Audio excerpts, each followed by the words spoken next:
This is rental car number 112, and today I'm driving the 2019 Chevy Malibu LT. This is a mid-size four-door sedan that retails for about $28,000. This one happens to come in blue velvet metallic. It's a good name and a pretty good color, I might add. Let's get started by just popping the hood. Underneath, you're going to find a 1.5-liter turbo inline four-cylinder engine. It's got a continuously variable speed automatic and kicks out 160 horsepower. With all that, you get some pretty good gas mileage. 29 miles per gallon in the city, 36 on the highway. They get you a combined rating of 32 miles per gallon. Fuel tank capacity is 15.8 gallons. So right now, by me in the Chicago suburbs in the middle of winter, gas is $1.90 a gallon.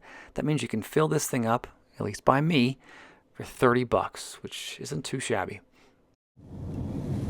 Handling on the Malibu was smooth. I felt extremely comfortable the entire time I drove, even though most of my driving was in kind of a wintry mix. So a mixture of rain, sleet, and ice. But despite that, I felt comfortable the entire time, which, if I'm being honest here, is all I really care about handling-wise on a mid-size sedan like this.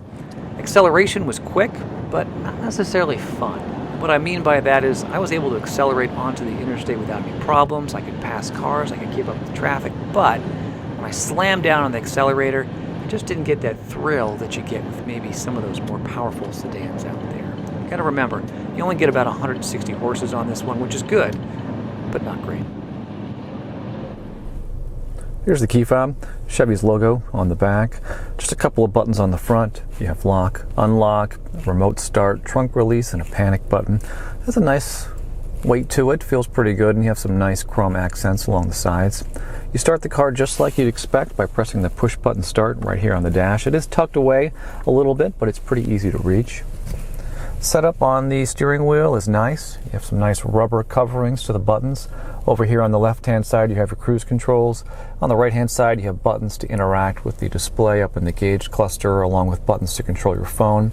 Wrapped around back, you have two buttons right here to adjust the volume. And then on the other side of the steering wheel, over here, you have some additional buttons to interact with some of the entertainment features. Up top, you have a nice gauge cluster with a number of dials. RPMs on the left, speedometer on the right, you have fuel and temperature gauges up top, and then a nice display right in the center. Not a lot of color here, but there's plenty of information you can play around with to see what's going on with the vehicle while you're driving. Though I'm being honest, tend to keep it just on the speedometer setting so I can see exactly how fast I'm going. Over on the left-hand side, you have controls to adjust the windows, interact with the side view mirror. Up on the dash, you have a small dial to control the headlights, along with another dial to control the brightness of the display in the gauge cluster. Down below, you have the trunk release right here, along with a push pedal parking brake down all the way at the bottom.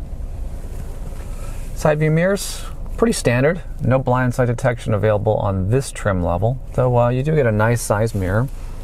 Same on the passenger side.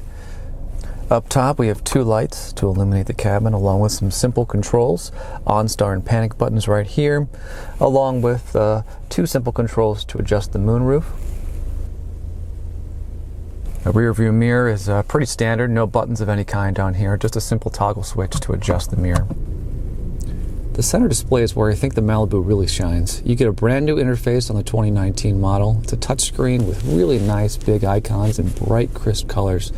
I'd like to show you just a couple of quick things. First off, the settings screen. I know it's not super interesting, but I want to note that I was able to connect my phone via Bluetooth within about 15 to 20 seconds, which is pretty phenomenal. You also have Apple CarPlay and Android Auto preloaded on the vehicle, and it's just a really pleasant system to use. Touchscreen, as I mentioned, but you do get dedicated buttons down below to quickly navigate through some of the features. Also, you get some nice pop-up windows in the center display when you adjust things like the temperature or the fan.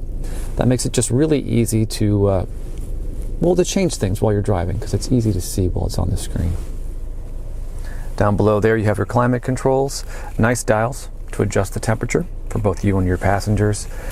Heated seats, the controls are right here. And then simple controls to adjust everything else. The fan is right here, the direction of the vents is up here, and then you have a button to turn it on and off. Down below there we have storage cutout. Let me move the gauge. Let me move the gear shift. Create some more room. Pretty nice size. It's able to keep my cell phone there pretty comfortably. You also have the traction control button right here. Gear shift is wrapped in a nice leather. Shifts through those gears, pretty smoothly, and you get nice LED lights that illuminate which gear you're shifting to. You also have sport shift capability, so you can adjust the gears manually if you press this plus and minus button while you're driving. 2 cup holders next to that. I'm drinking kombucha again today. Small storage cutout right here.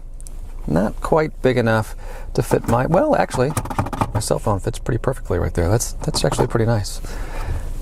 And then you have a center armrest wrapped in soft leather with a pretty large storage area down below, although you'll notice there are no power ports or USB ports down here of any kind. Let's take a look at the glove box. You'll notice this car is brand new, so we still have some of the tags and covers on everything. Nothing in here. Typically we get a owner's manual in most of my rentals, but not in this one. And you'll notice that this storage area is pretty small. It's plastic, but I think it's big enough to keep your registration and a couple of other odds and ends. And no shelf or any other kind of cool organizing system in here. Just a standard glove box. Back seat is fairly comfortable. Plenty of leg room back here. You'll notice that from my knee to the back of that front seat, there's about 6 inches.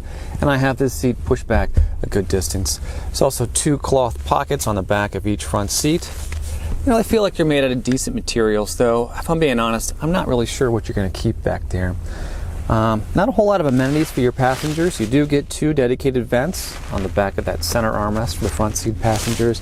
And then down below, there's also a power port, although you will need an adapter to take use of that. Besides that, you just have your standard window controls and door latches. There is a center armrest. Folds down pretty easily and has 2 nice cup holders. And then car seat anchors. They're not buried in the typical spot in the crease of the seat. You actually have this small cloth area that you can pinch to open up, and you can see that the car seat anchor is down there underneath this piece of foam. Not impossible to get to, but I do think it's going to be slightly difficult when you're installing a car seat back here. Alright, so let's close things out by popping open the trunk. Underneath here you're going to see you get a pretty decent sized storage space. The wheel wells do infringe on the area just a little bit, but you still get a nice rectangular space to store things.